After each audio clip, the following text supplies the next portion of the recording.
Hi everyone, I hope you're all having a wonderful winter break.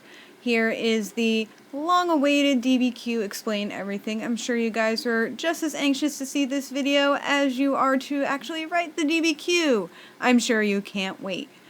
We did DBQ before, so this shouldn't be too much, of a surprise. I just want to go through a couple of things, partly because I'm amused that I know how to do this. So while we're on this first page, let's just very, very quickly go through the basic directions. Sorry. Anyway, so directions right here. Carefully read the document-based question. Consider what you already know about this topic. Read each document carefully. You may want to make notes. Based on your own knowledge and the information found in the documents, formulate a thesis, an argument that directly answers the question. Organize supportive and relative information into a brief outline. Write a well-organized essay proving your thesis. This essay should be logically presented and should include information from both the documents and from your own knowledge outside of the documents. Pretty straightforward. So now let's look at the question. How was imperialism of the late 19th and early 20th centuries motivated by economic, political, and social forces? This question is kind of, I'm lobbing it across the plate for you guys here. Not to, make this seem super easy, but there are a couple things to look at that I know we mentioned in class. Right here, this question breaks it down into a standard 5-paragraph essay for you. Economic, political, social. Those are your 3 body paragraphs. You can, of course, deviate from that. But if you want to do it simply, there you go. The other thing I want you guys to notice while you are formulating your thesis, this is a leading question. This is not asking you, was imperialism motivated by economic, political, and social forces? This is asking, how was imperialism motivated by these forces? That's right there. Part of your thesis is already right there. Your job in your thesis is to tell me how. And you're going to do that by referring to the documents and your own background knowledge. So as I mentioned in class, a good first step would be going through these documents and analyzing them, seeing which ones are going to be useful. More specifically, what you might want to do is you might want to look at, that got all flippy. You might want to look at each of these documents and kind of just maybe write a quick note to yourself. Is this document referring to economic forces? Is it referring to social forces or political forces? Maybe some are going to refer to multiple ones. So let's take a look at one of these right here. Let's look at document 3. So this is about British rule in India, the Raj. And this is by, I believe, a British historian. British rule brought with it from the West certain standards of humanity that Indian society had not yet reached. Early action was taken to stop infanticide. The slave trade was ended and the owning of slaves was forbidden. One result of the new order was a steady rise in the value of India's export trade. So if you guys, those of you who were assigned, oh God. And then I accidentally turned my iPad off while I was talking. Sorry. Anyway, those of you who were assigned the India section for your own videos, or, those of you who read the section, which I would recommend, one of the things that you may remember is that part of the Raj was that they eliminated, or they at least tried to eliminate, a lot of native rituals and mannerisms, for lack of a word I can't really think of right now, that they deemed barbaric. And in some cases they really were, like infanticide.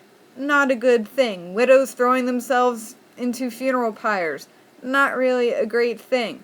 At the same time, the British were actively, remolding Indian culture.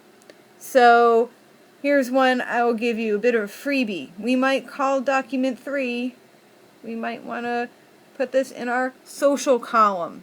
This might work as a support for social forces. On the other hand, they do also mention something about India's export trade, the value of India's export trade. So we might also want to put that under economic. These are the things that you need to look for as you're going through the documents.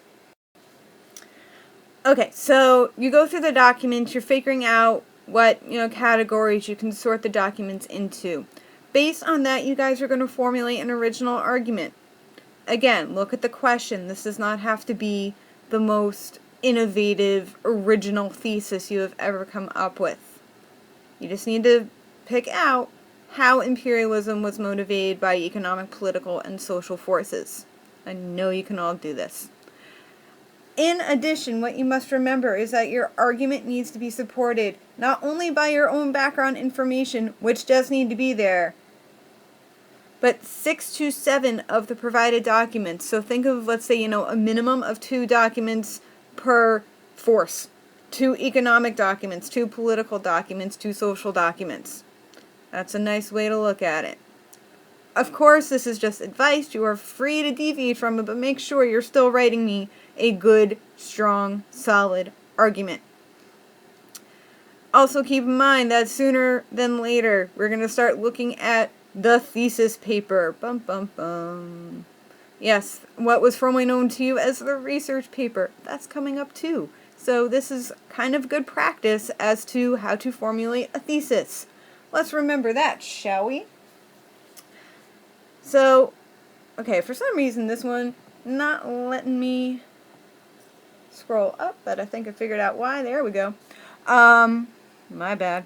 Anyway, so this DBQ is a little different from the last one because you guys get to write this at home.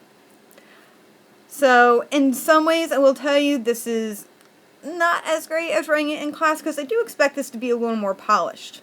So, where I may have been, let's say, a little more lenient with typos and, misspellings in an in-class one, I expect this one to be proofread, I expect it to be spell checked, I expect it to be complete.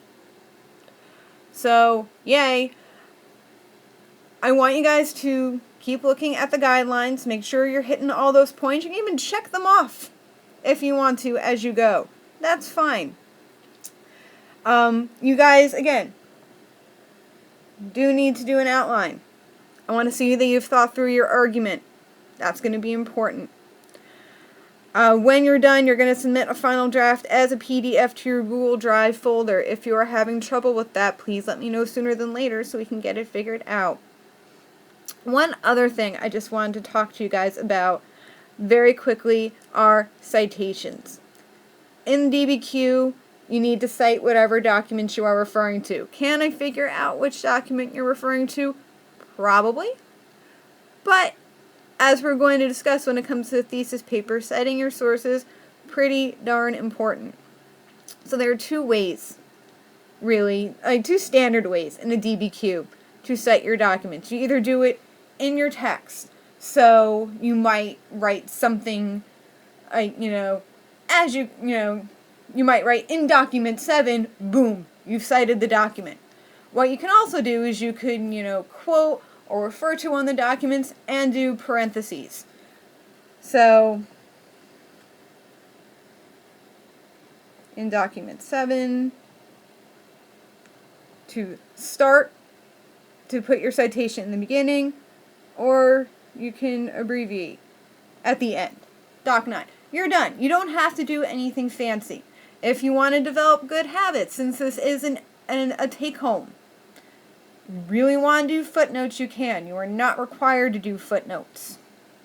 You will need to do footnotes for your thesis paper. You do not have to do footnotes here, and you never have to do footnotes for an in-class essay. Yeah, I think that pretty much covers it. If you have any other questions, please ask me when we get back to school. You are, of course, welcome to email me before then. I can't promise I will respond promptly because I'm enjoying the time off, I'm sure, as much as you are. But I am excited to see you all again. I'm excited to get back to imperialism. Yay, history, and whatnot. So yeah, enjoy the rest of your time off. Happy New Year, and I will see you in 2015.